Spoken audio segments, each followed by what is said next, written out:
So I want to start with a big picture question, stepping back from the topic today to ask each of you from your vantage points whether you believe in, embrace the validity of the premise that the future of workforce is indeed in the realm of public ed. Commissioner Morath, let me ask you, since you're the guy principally responsible for public ed up on the stage, are we thinking about this correct way? Straight line from public ed to workforce? Yes. Elaborate. Well, you know, I don't think of public education as a job training program. I don't think of it as a sort of a workforce training program. But it is, when we think about our vision for public education, it is to ensure that our young people are prepared to be engaged, productive citizens, to live lives of meaning and purpose and productivity. And this work is about helping 3-, 4-, 5-year-old bundles of energy over the course of 13 years become self-aware members of the Republic. There's nothing more complicated than that, and it's also a very inspiring mission to try to help people become the best versions of themselves. Part of that, unless they were born to a trust fund, means making sure that they are prepared to gain gainful employment or even better start employers and become an employer. So yes, absolutely. But again, I don't think of it as like a conveyor belt. I think of it as ensuring that all of our students have all the options that we would want for all of our children. Right. Commissioner Paredes, what you're doing really is setting the table of opportunity for all, are you not? You can't force people to go into the workforce in a way that the economy necessarily wants, but you can create every opportunity for them to do it. You can create every incentive for them to do it. You can do your part and hope that they'll do their part. Number one, I'm not sure we're setting the table for all. Well, you're going to get spicy in like minute 2, aren't you? Okay, good. Well, there's a great deal of data that show that that nowadays higher education is exacerbating differentials in economic opportunity rather than helping them disappear. The fact of the matter is that there still are huge distinctions between whether you're likely to go to college and whether you're likely to graduate if you're affluent compared to the young people who are not affluent. That's one of the major challenges we have in the whole educational pipeline. I think that higher education has been slow to respond to the changing nature of the workforce. I think that we're not moving as quickly as we should, and recognizing that education 20 years from now is going to be very different from what it is today. The likelihood is that we're going to have to persuade young people, and I'm talking about children in K through 12, that they're going to have to re-educate themselves all of their careers, their entire lives. I don't think we've communicated that very well. So I've asked the commissioners who exist on the inside of this conversation. Let me ask Chair Hughs and President Kaplan from the outside of this. Is your perspective that if the end result is the workforce that the state needs for the future, we can reverse engineer it through their doors? Are you satisfied that that's what we need to do? I absolutely agree that we need to have a strong emphasis on public education. I don't disagree with anything that my fellow commissioners were saying. Essentially, we need to really foster lifelong learners. We know that 65% of tomorrow's jobs don't even exist today, so we really do need to create an environment that allows students to adapt to our ever-changing world and also create opportunities that create different pathways, some of which are higher education, but also we're seeing a lot of demand in middle skills and really trying to foster more STEM jobs and other types of skills that hopefully they're picking up before they actually graduate and start a career. So to your point, if we're going to accept the idea that one size does not fit all, there's college ready, but there's also workforce ready.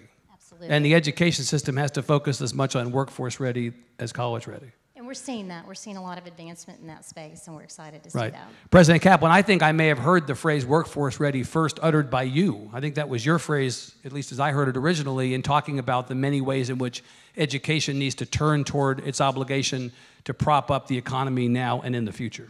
Yeah, and so my job at the Fed is to worry about economic conditions in this district and in the United States.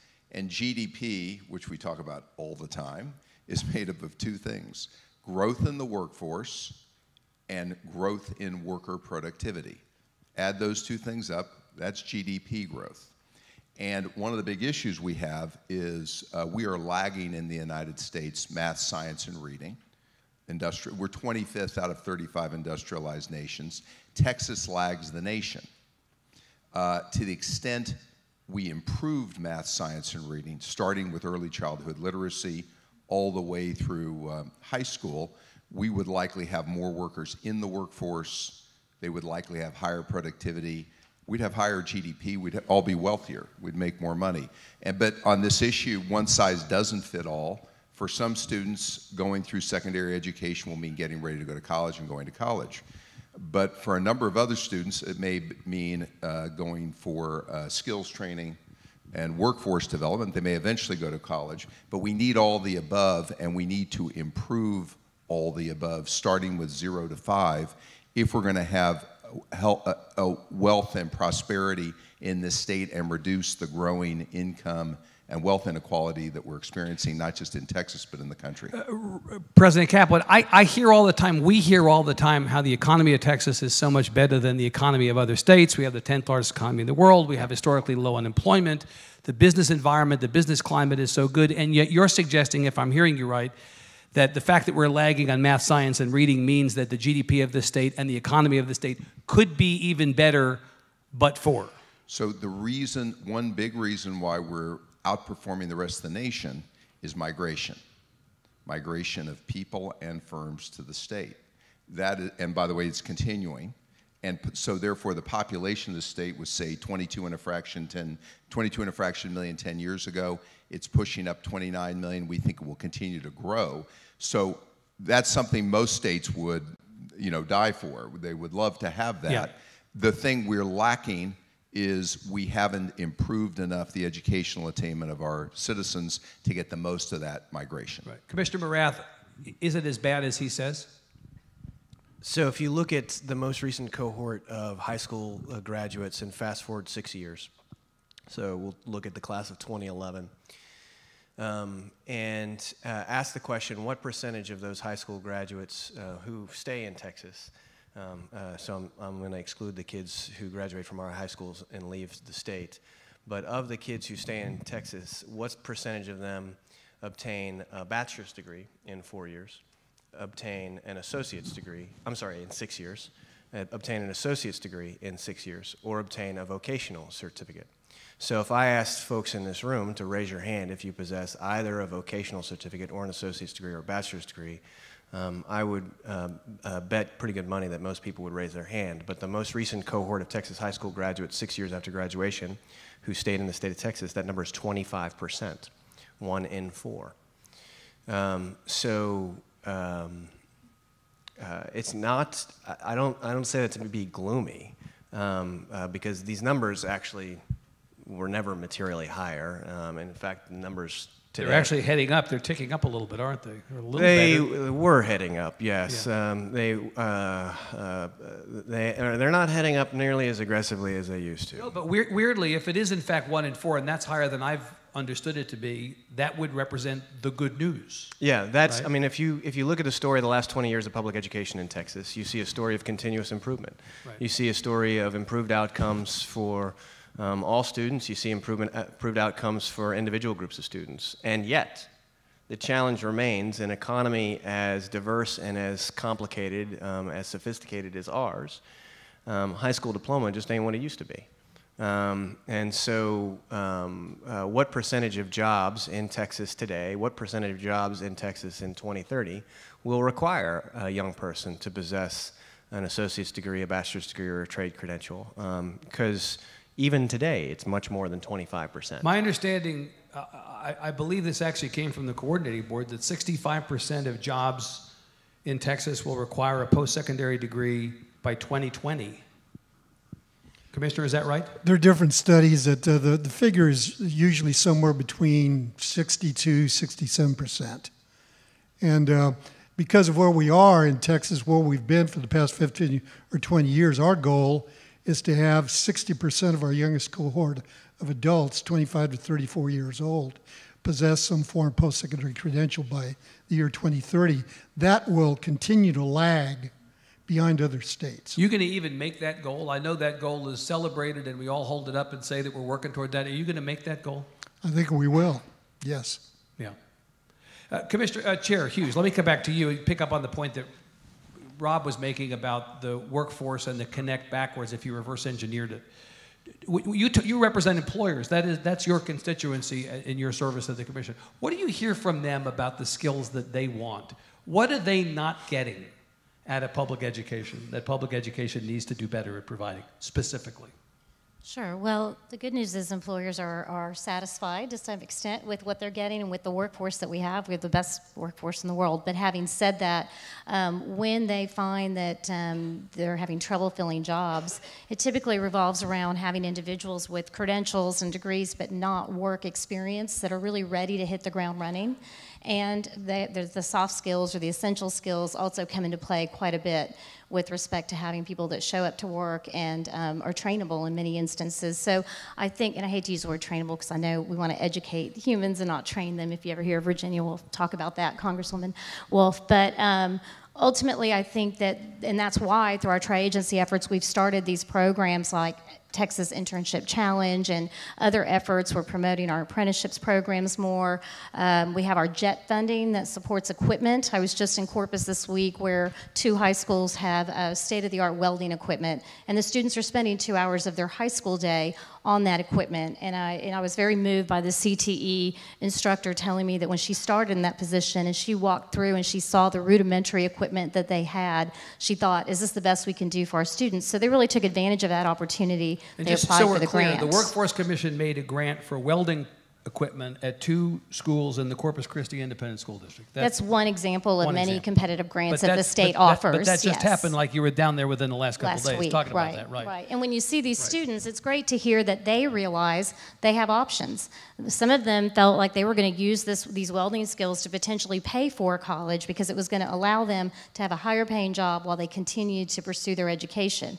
Others felt that it might be their job because they really enjoyed it and had great skills that they were gaining from it. So it just shows you that these types of skill-based training and educational opportunities really do open a lot of opportunities in a lot of different directions.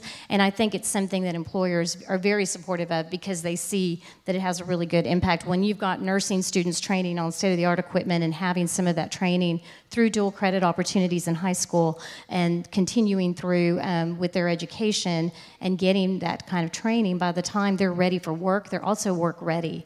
And that is incredibly valuable to employers. Mr. Kaplan, it's a little hard to hear that the problem is not that kids aren't getting out of public education, not graduating, but that they are graduating and yet still somehow are not workforce ready by the standard that the chair just said. I mean, I would imagine that if a kid gets through Texas public schools, that the question of those soft skills is not really an issue. Sounds like maybe that is an issue.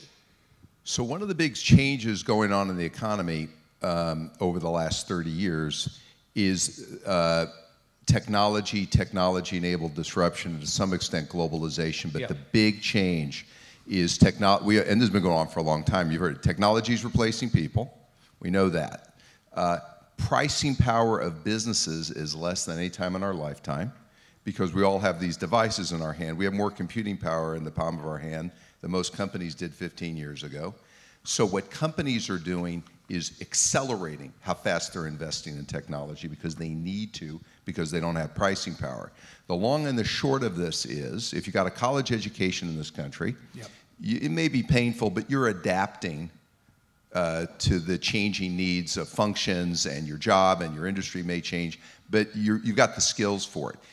If you're one of 46 million high school educated or less people in the workforce, though, today, your job is likely getting restructured or eliminated. And unless you get retrained, which is easier to say and harder to do, you may not be adaptable enough. You'll get another job, but you may see your income go from here. Let's say you're a call center worker making $55,000 a year. Those jobs aren't going to exist, for example, 5 years from now due to technology. You're going to need to find another job, and you're likely to wind up in a lower productivity job or service sector job. And the last thing we're hearing is because of this mismatch, almost half of all small business in this state tell us they cannot find skilled workers. Similar to the rest of the country, by the way. So so in that case, define, so that we're all clear about this, define skilled workers. This is a whole range of professions, IT specialists, automotive technicians, pipe fitters, you name it. They're all middle-class jobs. They pay very, very well. A lot of people aren't aware of how well they pay.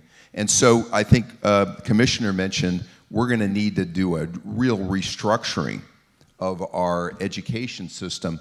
We've got to just make our people more adaptable. And as you said, when I grew up in my career, you know, I didn't have to think I was going to have to change jobs or get retrained all through my career, although I guess it was true.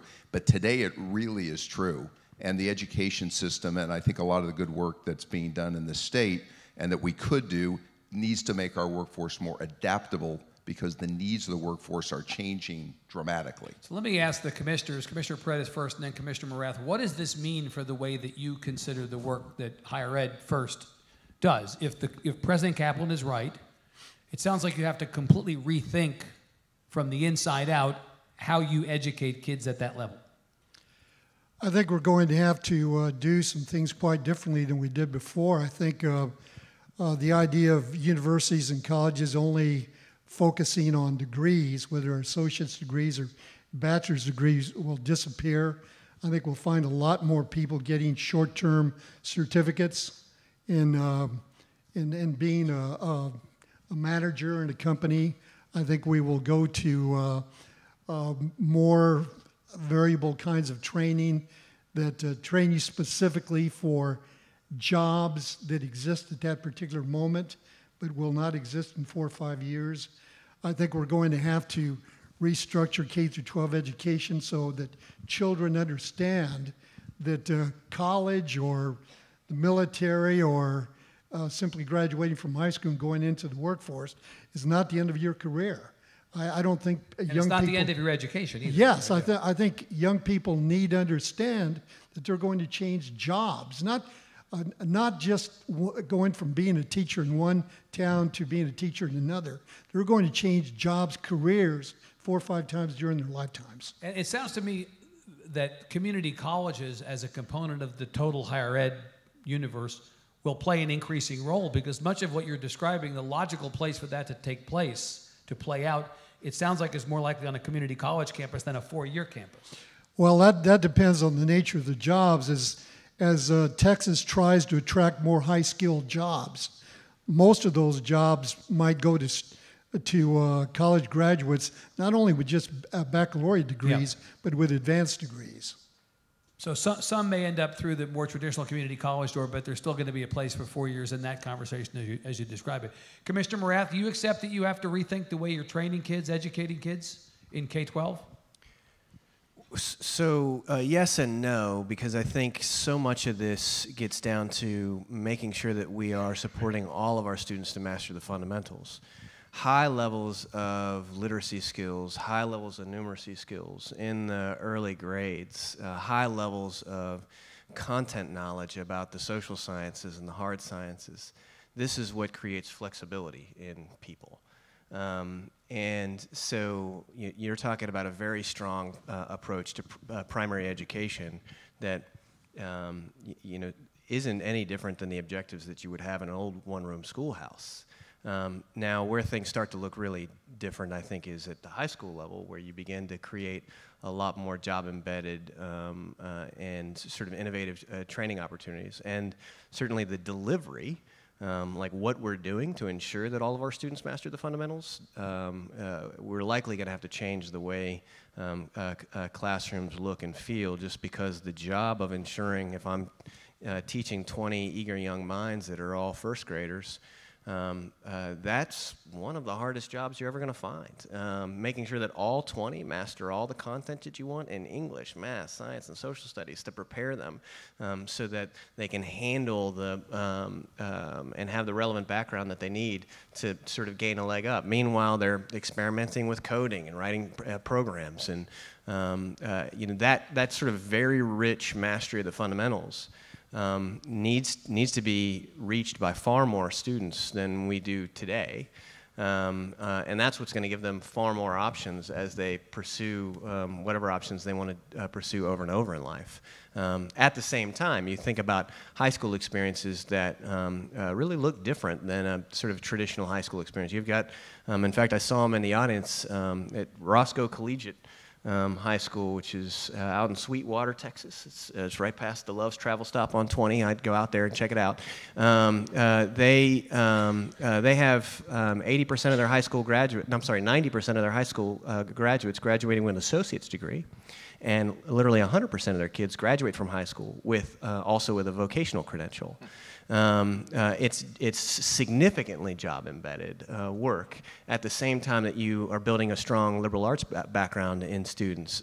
So what's happening in Roscoe is students are being given options. They're being given tools to pursue a lifetime of constant change. And so that's where we need to be for sure. But I think so much of it starts in the early grades and the early years, ensuring that all of our students master the fundamentals. Well, and that gets to the point that there's not going to be one solution for all 5.4 million kids in the schools, right? Even if we have one existential goal, the journey is going to be different for a lot of these kids. The destination may be the same, but there are going to be a lot of different choices. It may be that the traditional approach to public education may not work in every case, or even in most cases. Yeah, I mean, we see innovation throughout the system, all over the state of Texas. A little pocket here, a little pocket there. Or you walk into a school that doesn't feel anything like what it did when I went, and yet the students are engaged and learning tremendous activity. And then you walk into other schools that I think is sort of the high water mark of, say, traditional execution of a classroom environment. All 20 kids are following along. They're sort of giving call and response. It's a sort of choral environment, and both of those can work and can work in different settings. But you know, we have 5.5 million souls in Texas public schools, and they are unique souls, and ensuring that they all have access to a pathway that is rigorous for them, that gives them the most options in life. You know, that's the mission that we're on, and that's going to involve a diversity of options, a diversity of models, and choice. But you know, you want to have good choices for everybody. So, you know, not choices for a few. Yeah. Does the system, Commissioner Morath, Commissioner Paredes, whether it's K through 12 or higher ed, allow for enough flexibility so that as circumstances on the ground change, the system can pivot toward what we need to do? Does the policy apparatus give you enough flexibility? Does the funding apparatus give you enough flexibility? So we see what you need to do? We do see this innovation. We do see this innovation under the current system, but it's not happening rapidly enough. That the feedback loops that folks need to do to sort of fail fast. I mean, you only get one shot at first grade. Right. So making sure that quality apparatus is universally available, even if it looks different in different settings. For that, you know, state policy has been moving to try to scale innovative options more effectively, but you know, we're not necessarily moving fast enough. Certainly not as fast as our kids would deserve. In this legislative session, you know, you spent a year. Members of the legislature spent a year leading up to this legislative session, the Commission on Public School Finance, to talk about how can you use the mechanisms in the school finance system to help facilitate incentives to support this kind of innovation towards excellence even more rapidly, to spread those practices. So it's really exciting to see some of those ideas getting adopted in bill drafts and move through the legislative process, because it will be very, very beneficial for students. Is higher ed flexible enough to accommodate, to take the baton from public ed and to provide what we're talking about here, Commissioner? Not now. We're getting better, but we're not getting better fast enough. It's just a question of having to speed up the process of adapting. We have to speed up the process. We have two huge challenges in American public education. The first one is we're innovating but not fast enough.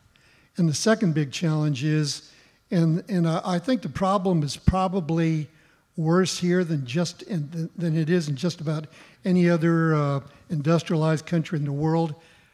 The big tragedy of American education, whether it's public K through 12 education or higher education, is that if children fall behind or start behind, they almost never catch up.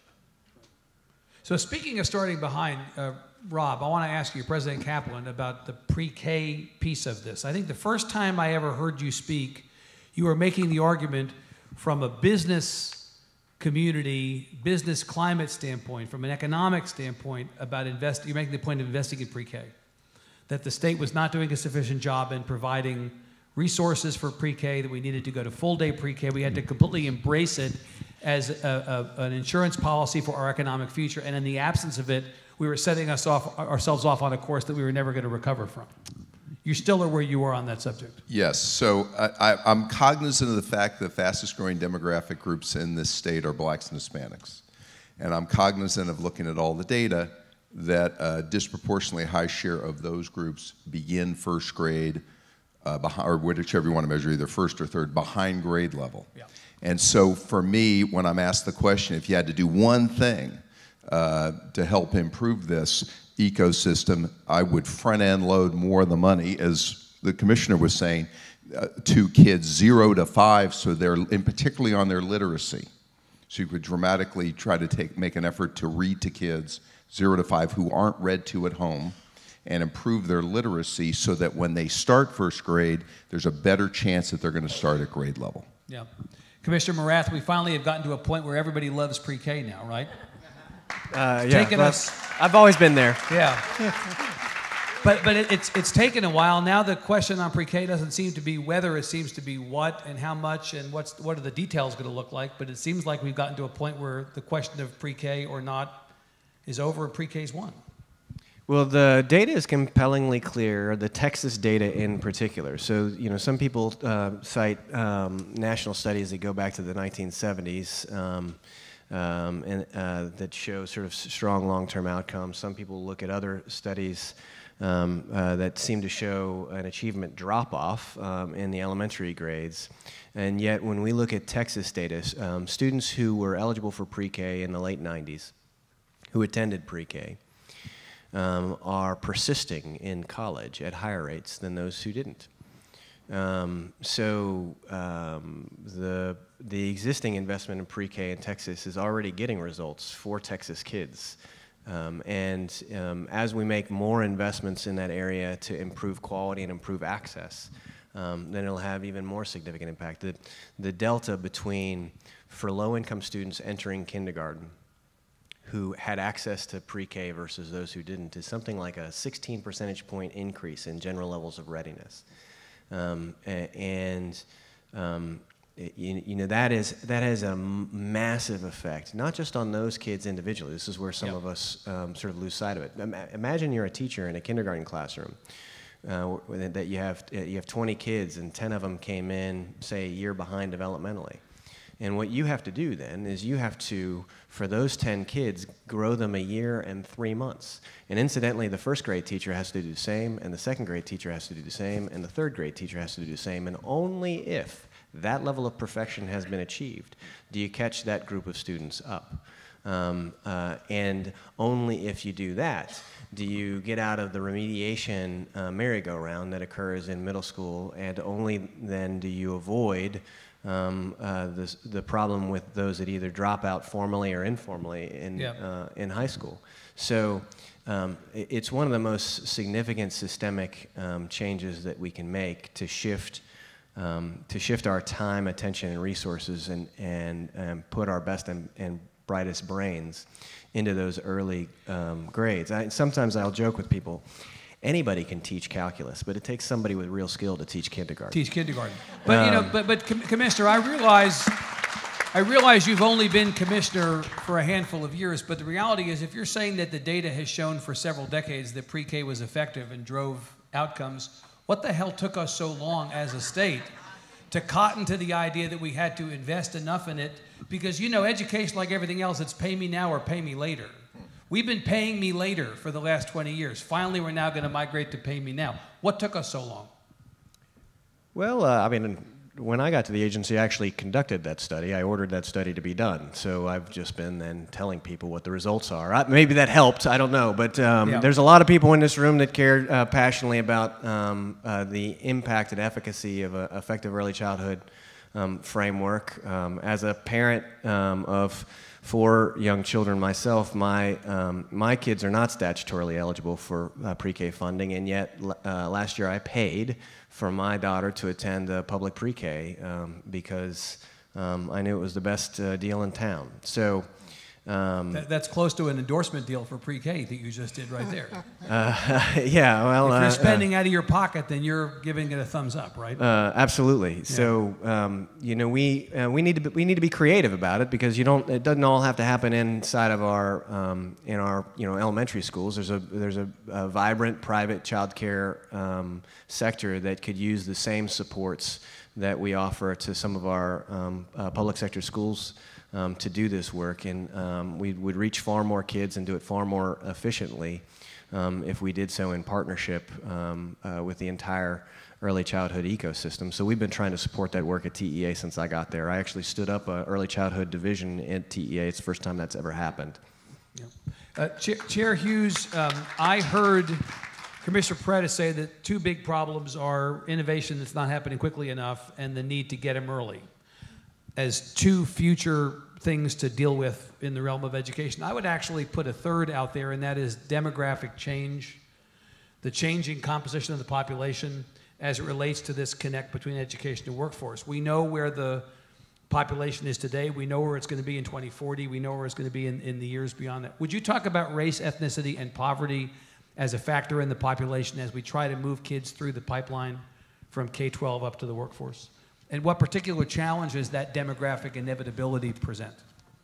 Right, well, you mentioned, even in the pre-K example, I think the demographics or the diversity impact those choices that families make sometimes in terms of allowing their child to be outside of the home, or transportation issues, or a myriad of other things that come into play that can sometimes be cultural or demographic or whatever else it may be. But in general, I think it's mostly a socioeconomic issue. And so speaking to it in that respect, I would say that we are certainly looking at making sure we reach out earlier. We started a program that actually aims 12 to 14-year-olds, Jobs Y'all, that was part of our tri-agency effort, so that we can get the word out to younger students of all demographics about what are the jobs in high demand, what are the high target jobs out there, and it really highlights it in a way that speaks to the students, and then hopefully also reaches the parents. It has data behind it. It has how much money you can make in particular jobs. So we're really trying at an earlier age to have students really start thinking about what are careers that are out there for them, what is a pathway for them, so that they can start making those connections. Regardless of their socioeconomic status, regardless of their family situation. Well, right, because those opportunities are available. It's just a question of whether you know about them, whether you pursue them, whether you inquire about them, whether you get access to that in many instances. And so we're trying to have these social media campaigns, these school campaigns, to really get the word out.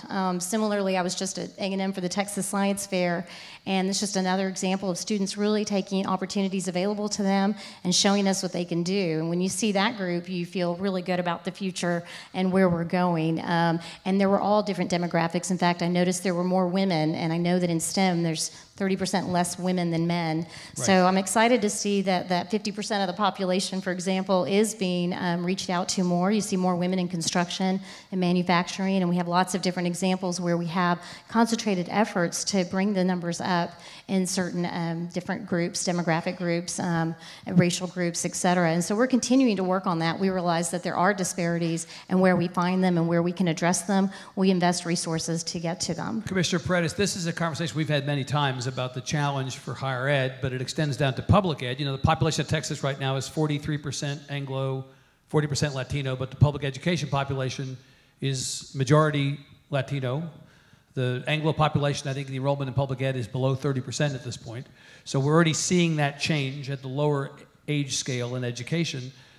What do you do to focus on that emerging demographic as it relates to preparation for the workforce? I mean, the trend line is not going to reverse as far as population change goes.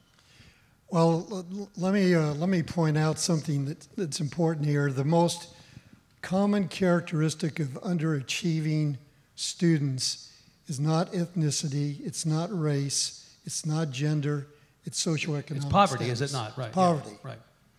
So we need to address poverty across the board, across all ethnic groups, across genders. We do see some pockets of concern. For example, males now constitute only 43% of enrollment in colleges and universities compared to 57% of students being women. That's a huge gap. And it's something we ought to be concerned about. I made I made that point in a meeting in Houston about a year ago, and the response that I got in the press, which really surprised me, was essentially boo-hoo. Males are not going to colleges as much as they used to. That's a serious problem, and we have to address it. Commissioner Morath, what is the right accountability system for us if we're judging the success of public ed in producing the future workforce? You know, there's a ton of conversation around accountability. You mentioned the School Finance Commission's efforts over the interim. A lot of talk about what are the right metrics for accountability. How should those metrics be deployed when we're talking about whether it's paying teachers or funding public education in the main? How do you know if what you're doing is working, and how do you want to hold the system accountable for that? That's a great question. So that with much of what you do in education policy, we have to remember we're dealing with people's most precious commodities. Like these are children, and so we have a duty to be reflective and act with humility throughout that process to make sure that what we're doing is actually helping as many students as possible. So that means you have to reflect and study and look at as much data as possible, and also talk to the experts in the field, talk to practitioners to try to make good informed decisions. Our system, when evaluating school systems as a whole, is fairly balanced. In terms of the high school experience, it's a mix of we want to make sure that students have graduated. It's a mix of we want to make sure that they are mastering grade level knowledge and skills, and then it's a mix of demonstrating readiness for college, career, and the military. So that's the sort of framework that we look, and you look at different indicators and you're going to have different conclusions, but we have to use that performance information to reflect on our own managerial practices to determine what steps can we take to get better results. And that's not just individual teachers with their students, but that's principals, that's curriculum departments, that's superintendents, that's the legislature, that's TEA. Did we create the right set of incentives, the right policy framework, the right apparatus? And then again, constantly look at longer term data. How well are these students doing coming out of the system? And if that longer term data is not telling us things consistent with what we got in sort of the near term accountability indicators, then we know there's something wrong with the accountability indicators. But if they are consistent, then we know we're generally on the right track. There was a study done of the accountability system in the late 90s, early 2000s of Texas, where they followed certain low-performing students. We'll call it low-performing student in School A, low-performing student in School B. They had identical levels of academic performance. School B was subject to some accountability pressure because of TEA, state policy, whatever else. School A was not. What they found was that the kids in School B ended up doing better academically in the near term, better academically in the long term, and at the age of 25, those kids were making more money than the same kids in School A. So we do know that the accountability framework that we have is producing good results for kids, especially low-income kids. It doesn't make it easy. It doesn't make it without challenge. It doesn't make it without unintended consequences. It's certainly not without controversy. Well, that's absolutely true. The work of taking eager young minds and making sure that the next generation of Texas has it better than the last is very difficult work. And it's sometimes made more difficult when your work is questioned in the local newspaper or on the nightly news. And this is the work environment that our educators sign up for. They know. I mean, we have mission-driven educators. They're doing God's work in all of our campuses all over the state. It doesn't make it easy. It wasn't really easy for Job to answer God's call either. Like, some of this work is very, very difficult. We have to figure out how we get the right balance of factors, though, because you can't have just a sole concentration, just a sole focused on accountability. Because if that's all you ever talk about, it's very easy for that to descend into a sort of an environment where the beatings will continue until morale improves. You can't just do that. That's not how people are motivated. That's not how they're supported. And frankly, these are institutions at their core that are about love. About pouring our heart and soul and skill into eager young minds. And so we've got to love on those who love on our kids. So we have to make sure that we find the right balance between accountability and supports. And it just requires a great deal of reflection throughout the process and support for our educators who are doing this work, this very difficult work, every single day. Mr. Kaplan, one set of metrics or one form of accountability that we might think about is the degree to which kids, by virtue of their success in education, are able to make more money and raise themselves and their families and their communities up. And this is something that you've talked about quite a bit. You've written about the fact that Texas high school graduates earn 33% more on average than those who don't finish high school. College graduates earn 90% more than those who only finish high school. Is that maybe the right way to think about this? If we're talking about accountability for public ed, is it as granular and on the ground as simply kids doing better than the people who... Well, I'll start big picture. Our workforce in the United States, while we like to say it's the best in the world, and in some regards it is, we certainly have great companies, there's higher productivity in other countries. And I do a lot of work looking globally at countries around the world, and you say, why? And you find out their math, science, and reading scores are much better. Canada's reading among industrialized nations is near the top. We rank far behind them. And so it translates, and it will increasingly translate into divergence in GDP. And so my only comment as a central banker and as a business person, first thing you do, you look at your practices, but the other thing you do is say, where do I want to allocate my funds? What are the highest return places for my funds? And I've said to people in this state and in the country when I talk to them, the highest return on equity investment we could make in this country is in our students and the adaptability and improving our human capital. And I don't see that being recognized. So the most important thing I do going around in this state, in the country, and say, what's the highest return on equity investment you can make? It's going to be investing in our human capital and our students. We will get a return in higher GDP, more growth, and more prosperity for our country. And as simple as that may sound, we're actually not doing that, and we are not prioritizing. So there's things other than money, but money does matter, as you know, as a business person, and we're not treating this, our human capital, as the most important investment we can make. And I think if we talk about it enough in panels like this and all the work you're doing, I think we've got to change that if we're going to reach our potential as a country. Let me encourage people in the audience with questions to come over here to the microphones. We're going to wind down our part, and I want to wind up your part where I can bring you into the conversation. Mr. Morath, the President just laid down a challenge that we have to invest more in public education potentially to produce those kinds of results, to transform our GDP. We're going to have a House bill on the floor later this week. We have a Senate bill. The time for that to be decided will be TBD. The legislature seems destined to put much more money into public ed than has been spent over time. There's a question of, beyond this next 2 years, what it's going to take to continue in the same direction. You're willing to stipulate that it's going to take more money to get all this right? Everything we're talking about today? When you see school systems engaging in effective practice that is getting results, you should take a dump truck full of money and back it up and give them more.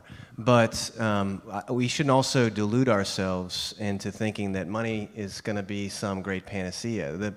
It is not dollar bills that are training our children, that are teaching our children, that are supporting our children when they stumble and fall. It is adults that are paid with those dollar bills. The work that we do to invest in the capacity of our educational leaders, our principals, our teachers, to support them, to grow them in what is, again, the most demanding role I've seen in any profession, And as they grow in their skill and their craft and their trade, to keep them working in the classroom, to keep them working in the schools, this is very important. And so, I think making sure that we get the incentives right, that we support good practice, that we increase and spread it. This is central to the equation, and this is what House Bill 3 is attempting to address. It's what Senate Bill 4 attempts to address. It's what came out of the School Finance Commission. Yes to more money, but to make sure that more money is supporting the practices that are delivering the best results for the most kids. Sir. Hi, my name is Mark Rogers. I'm a kindergarten teacher at Austin Cheap. And last year I taught integral calculus. I agree with you, Commissioner Morath. You can ask him which one was harder. You have the harder job now. Easily. Yeah. Easily. So my question is, we're talking about... So kindergartners, by the way, was the integral calculus, or was that at a higher level? Oh, I agree with you 100%. And that's why I made the journey, because I knew that would improve my teaching tactics in the classroom. But the question I have for you is for all of you. So if we really think that this is the best return on investment, and we think that this is where we should invest, it's in our kids, 90% of that expenditure is on human capital, right? So 90%-ish is going to be on teachers. For each of you, how should that be spent? If we are going to spend more money, and there are a half a dozen bills that are including more money to spend on teachers, but they have different ideas. What are your ideas on how that money should be spent? How should it be distributed to teachers? What would be the most effective way? Right. Let me take the baton from this question there. Mr. Kaplan, there is a debate on about paying more teachers or paying more to teachers. There's one school of thought is you pay every teacher more. The second is you pay for performance. You incentivize the best teachers to go into the lowest performing schools to see if that infusion of their efforts will turn things around. I guess there are some people who think that we could do some kind of a hybrid of those things. What is the right way to go? So one thing as a central banker I've learned in my old age is we're supposed to stay away from these highly sensitive political issues. My own view personally is merit's got to be a component of it. If you're advancing in your career and you're performing at a higher level, you'd like to see in business you would reward that person and you would differentiate and you would pay your higher performers more than your lower performers, and that way you can actually keep your best people, incentivize them to stay, and actually use most efficiently money. That's what you would do as a business person. You would think you would probably think about that approach in the business world. Whether that can be politically palatable and all the sensitivities, I'll stay away from because I know it's very sensitive, but that's what you do in the business. Commissioner Morath, we'll sit here until you answer. Go ahead, tell us what you think. Well, I was an elected official in Dallas when Dallas changed its approach to compensation, and with regard to the sort of passions and sensitivities, received a great deal of enthusiastic response during that transition process, some of which seemed rather ominous. The net result of this for Dallas that has made that transition is a significant increase in teacher retention.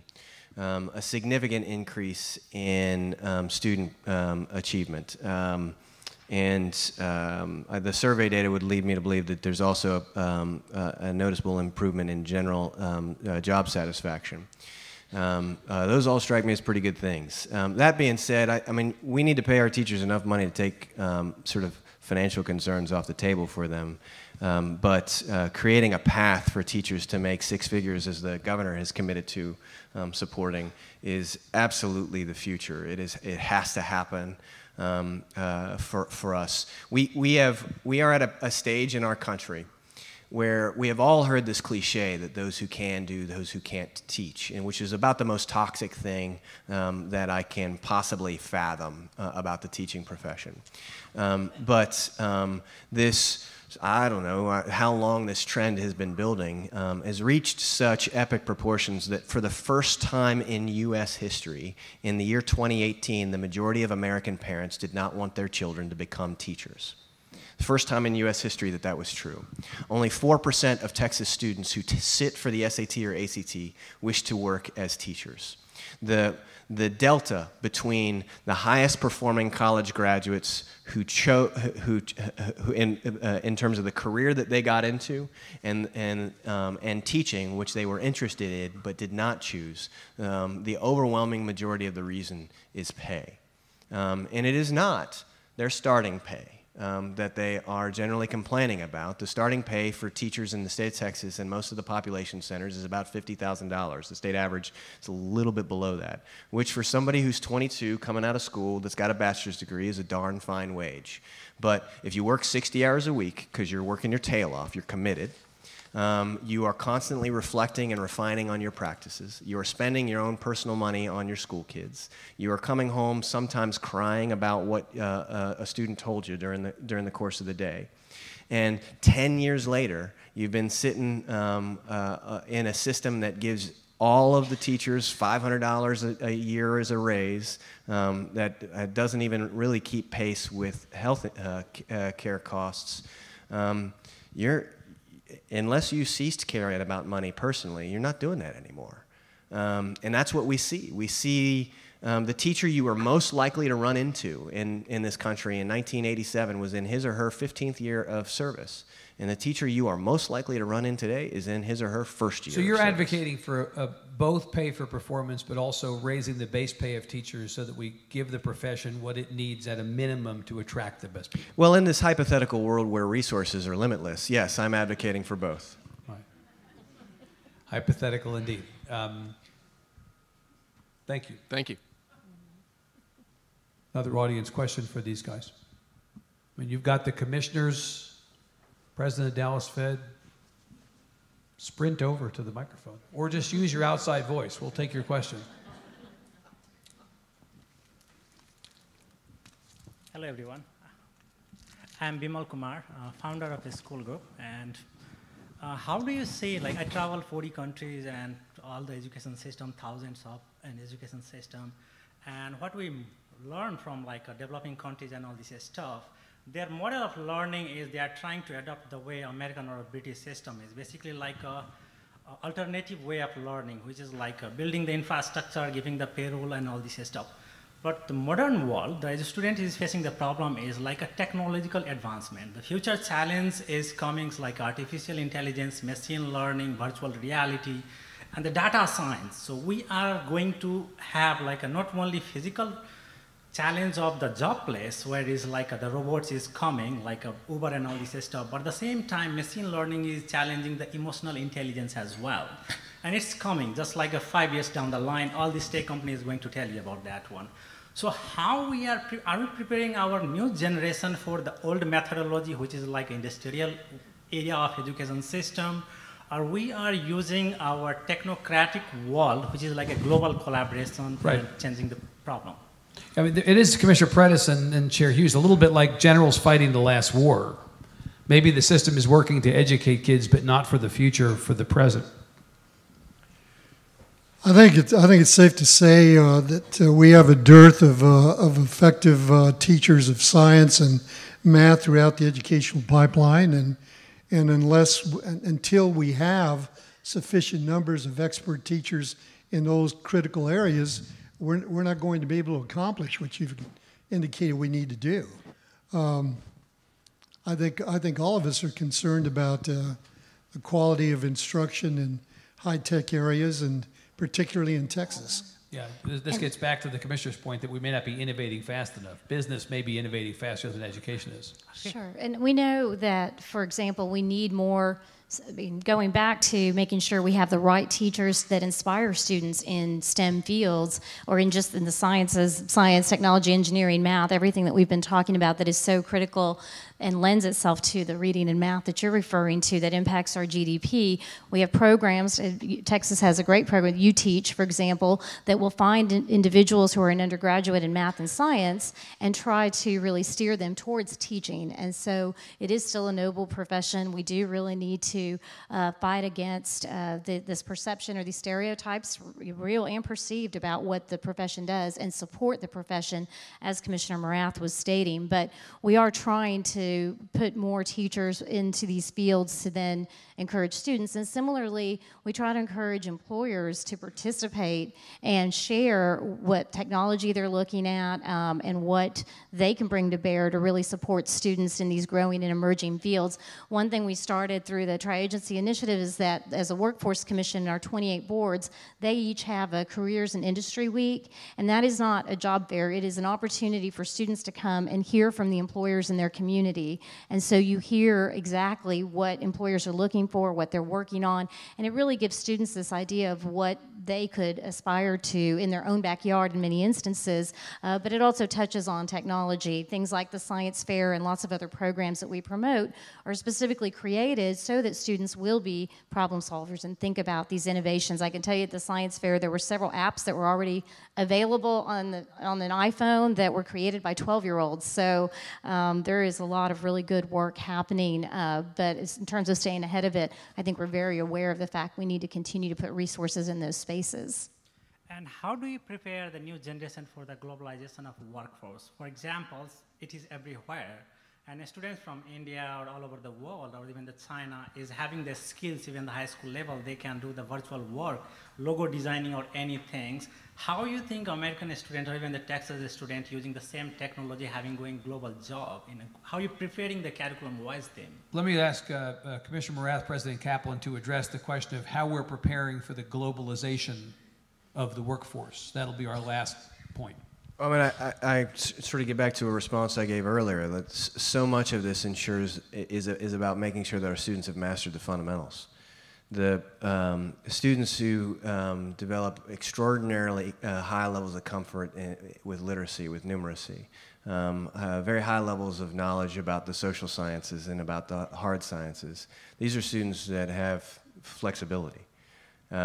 Making sure that we provide that foundational framework in K through 8, and then allowing a significant deep dive in their 9-12 experience. I mean, this is what we need to do, and we've got a lot of work to do to make sure that we are in fact supporting all of our students and educating all of our students, all of them, regardless of where they live, regardless of what they look like, regardless of what their income structure of their family looks like, the social structure of their family, all of them, to master those skills at every level, kindergarten, first grade, second grade, third grade.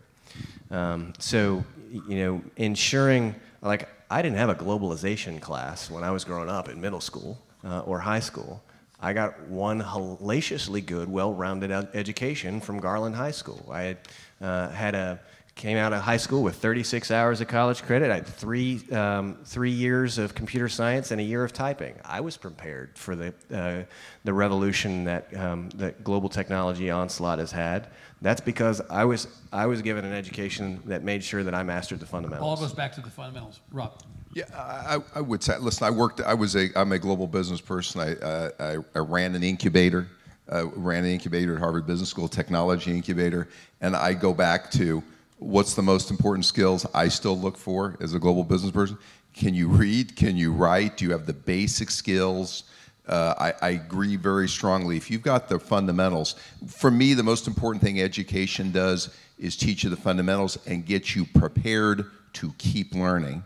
And I think creating a fundamental basis that Commissioner Morath talked about, I think is right, is what we need to be doing. Thank you.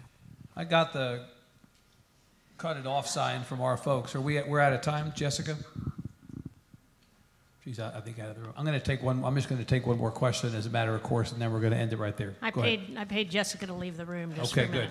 Good. Success.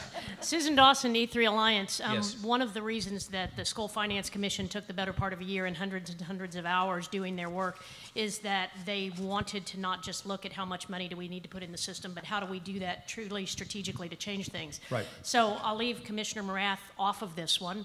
For everybody else, one of the main components not in terms of money, a small piece of money, but one of the main components strategically was to try to put some of that funding towards incenting outcomes. Outcomes at third grade, outcomes at college, career, military readiness, because they wanted to encourage those schools who were investing in those outcomes tied to 60 by 30 and encourage more schools to do so. The pro is we can tie to outcomes that we'd like to see throughout the pipeline and incent those schools who are doing well. The con is we might take high stakes testing and make it even more high stakes and drive people out of the system because they're frustrated at the morale. What do you all think, Commissioner Paredes, Commissioner Hughs, President Kaplan, about outcomes-based funding? Should we be tying funding for education outcomes? Yes or no? We've been promoting that idea at the coordinating board for 5 sessions, 6 sessions. We've implemented outcomes-based funding for community colleges and technical colleges, and we've been doing that for 4 years now, and the preliminary data are very positive. We haven't been able to implement it for universities.